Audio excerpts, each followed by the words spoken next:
Hi, welcome my YouTube channel. Hi everyone. Good morning. আজকে তোমাদের সামনে একটি গুরুত্বপূর্ণ ক্লাস নিয়ে উপস্থিত হয়েছে।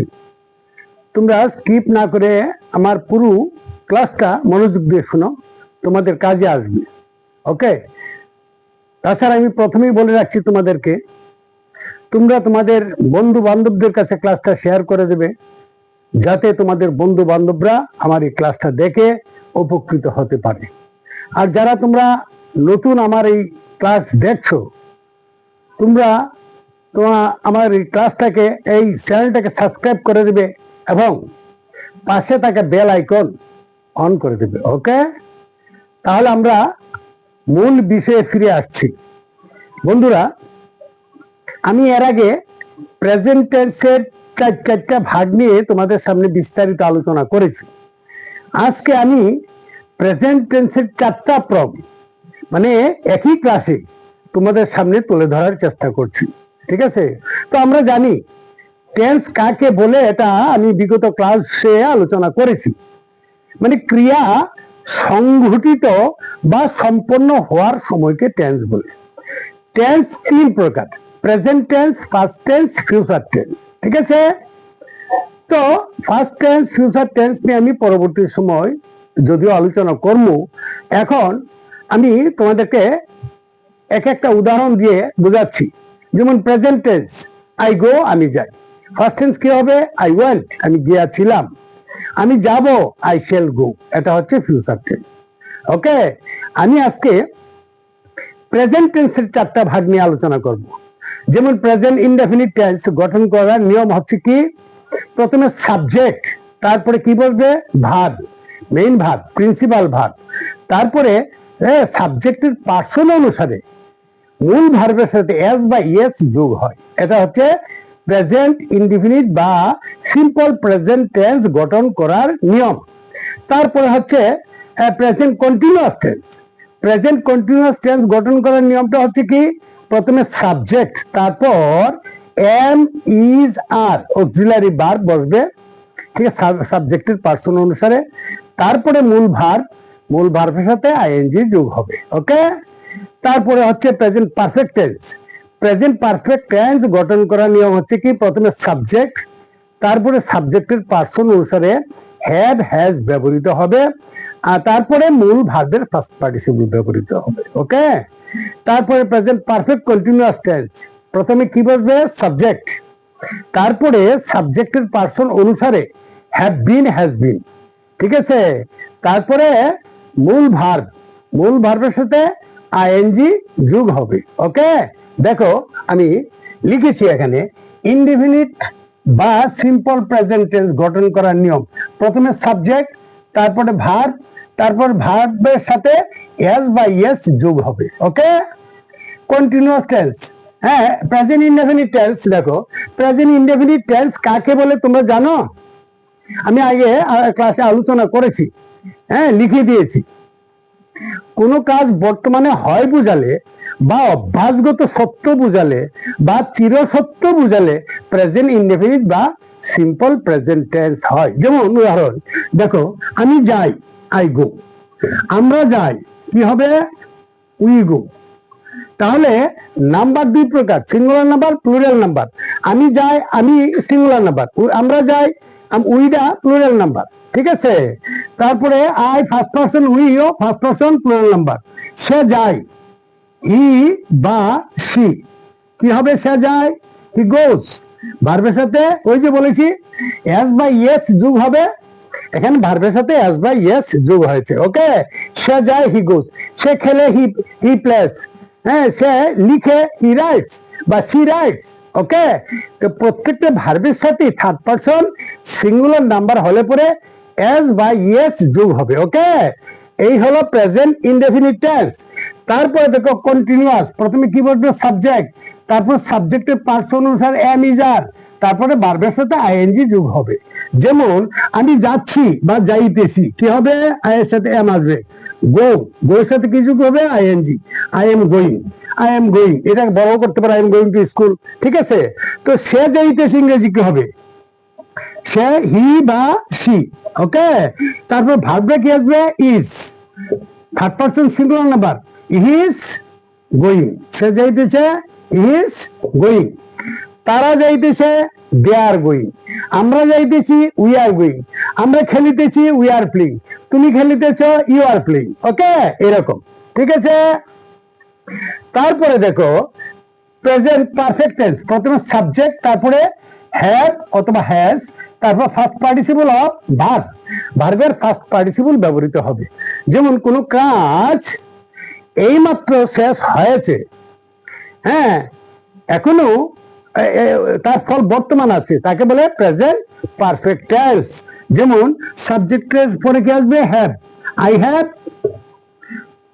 Have gone. গো এর first participle gone.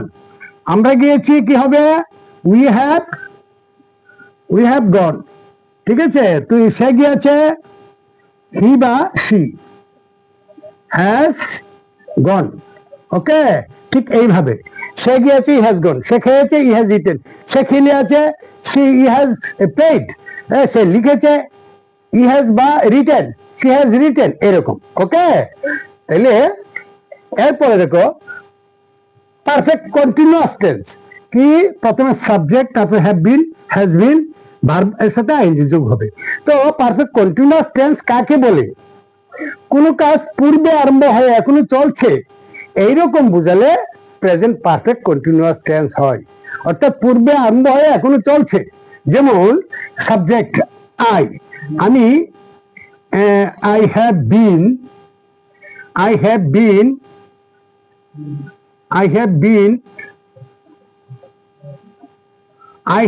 waiting for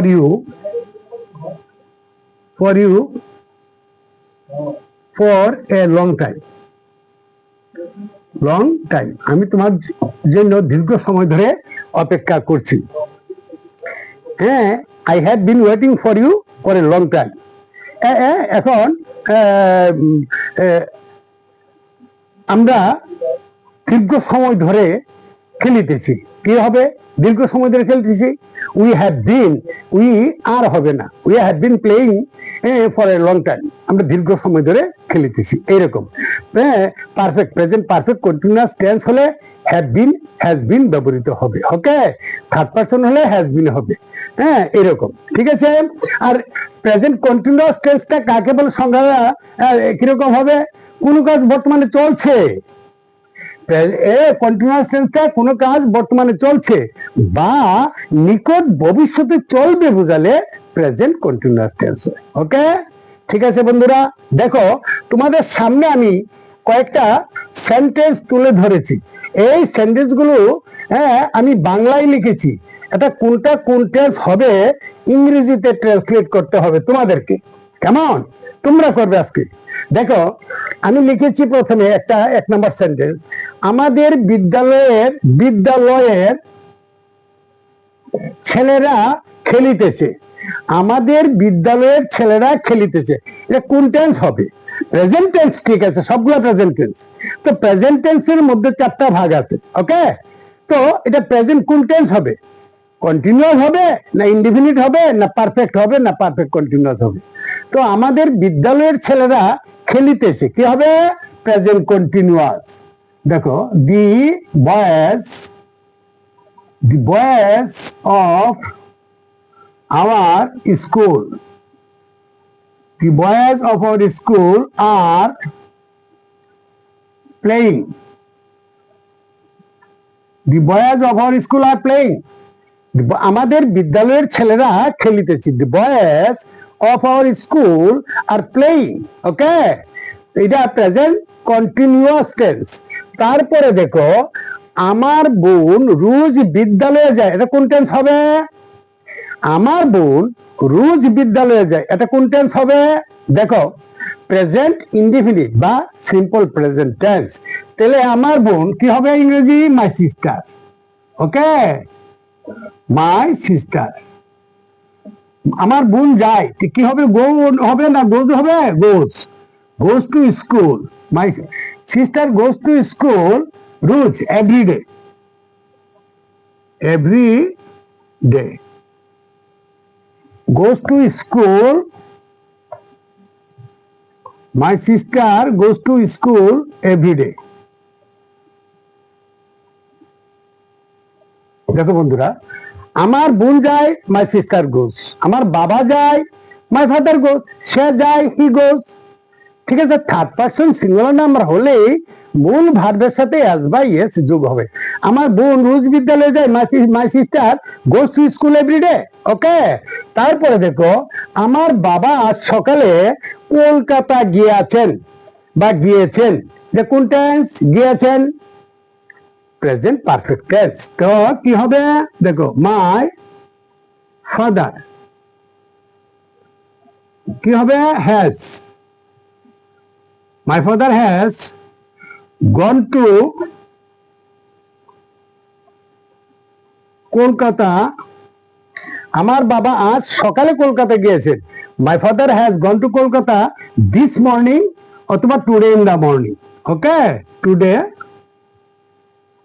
in the morning. আমার বাবা আজ কলকাতা গিয়েছেন। My father has gone to Kolkata today in the morning. My father has gone to Kolkata this morning, এভাবে বলা যায়। তারপরে আমি দেখো গত 7 দিন ধরে জ্বরে ভুগিতেছি। এটা সাধু ভাষায় লিখেছি। ঠিক আছে, দেখো কি হবে? এটা কোন টেন্স হবে? গত 7 দিন ধরে জ্বরে ভুগিতেছি। আমি বলেছিলাম কোন কাজ দীর্ঘ সময় ধরে চলছে বুঝালে প্রেজেন্ট পারফেক্ট কন্টিনিউয়াস টেন্স হয়। তাহলে এটা কোন টেন্স হবে? আমি গত 7 দিন ধরে জ্বরে ভুগিতেছি, কোন টেন্স হবে? Present perfect continuous. কি দেখো, আই হ্যাভ বিন। সাফার তো ভোগা, SUFFER, সাফার। সাফারের সাথে কি যোগ হবে? ING। I have been suffering from fever. গত 7 দিন ধরে, এই যে গত 7 দিন ধরে, I have been suffering from fever for last 7 days, SEVEN, 7 days। দেখো, I have been suffering from fever for last 7 days। আমি গত 7 দিন ধরে জ্বরে ভুগিতেছি।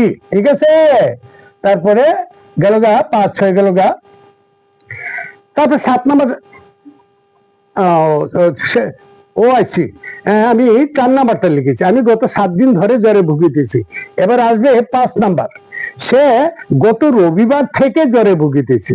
দেখো, দুটো সেন্টেন্স দেখতে একই রকম মনে হচ্ছে। ঠিক আছে, লিখতে গিয়ে ইংরেজি করতে গিয়ে একটু ডিফারেন্স আছে। রবিবার এখানে উল্লেখ করেছে, পয়েন্ট অফ টাইম। ওকে, এখানে রবিবার আছে। ঠিক আছে, এটা পিরিয়ড অফ টাইম। ওকে, সে গত রবিবার থেকে, তাহলে কি হবে? হি অথবা she has been suffering, SUFFERING।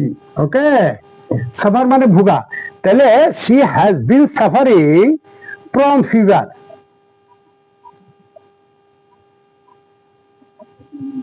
from fever এখানে since ভার্বটা আনতে হবে, since Sunday last। দেখো বন্ধুরা, এখানে ডিফারেন্সটা আমি আগের সেন্টেন্সে লিখছি, আমি গত 7 দিন ধরে জ্বরে ভুগিতেছি। I have been suffering from fever for last 7 days। আর সে গত রবিবার থেকে জ্বরে ভুগিতেছে। He has been suffering from fever since Sunday last. She has been suffering from fever since Sunday last. তাইলে এখানে যেহেতু রবিবার উল্লেখ আছে, এখানে পয়েন্ট অফ টাইম থাকলে পরে এই সিন্স ভার্বটা ব্যবহার করতে হবে। ওকে, তারপরে দেখো, আমার ঠাকুরমা প্রতিদিন নদীতে স্নান করেন। কি হবে? এটা করেন, এটা কোন টেন্সের মধ্যে আছে? আমার ঠাকুরমা প্রতিদিন নদীতে স্নান করেন, present indefinite, that is simple present tense. তা আমার ঠাকুরমা ইংরেজি কি? My grandmother.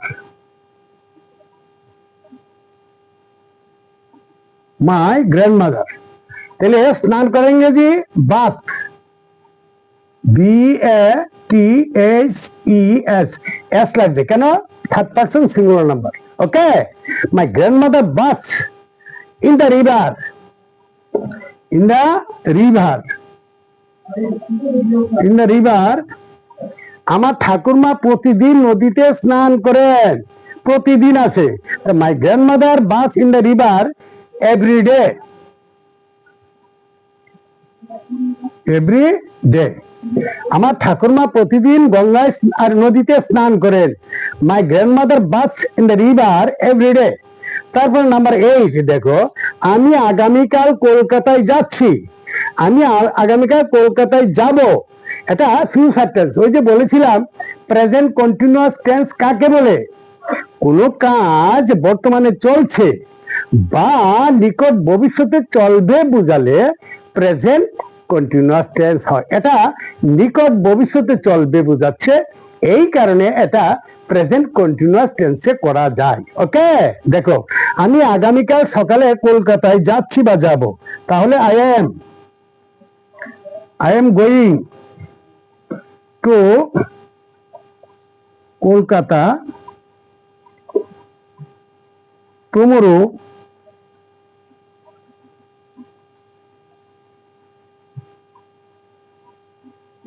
in the morning। দেখো আমি আগামীকাল সকালে কলকাতায় যাচ্ছি বা যাব, I am going two Kolkata tomorrow in the morning. তাহলে নিকট ভবিষ্যতে কোনো কাজ চলবে বুঝালে প্রেজেন্ট কন্টিনিউয়াস টেন্সে করা যায়। ঠিক আছে বন্ধুরা, আজকের এই ক্লাসটা তোমাদের কাছে কেমন লেগেছে এটা কমেন্ট বক্সে লিখে জানাবে। আর তোমাদের কাছে যদি ভালো লেগে থাকে তাহলে তোমরা তোমাদের বন্ধু বান্ধবদের কাছে শেয়ার করতে কোনটা বোধ করবে না।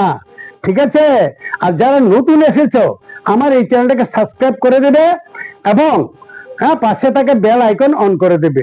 ওকে, thank you so much everyone.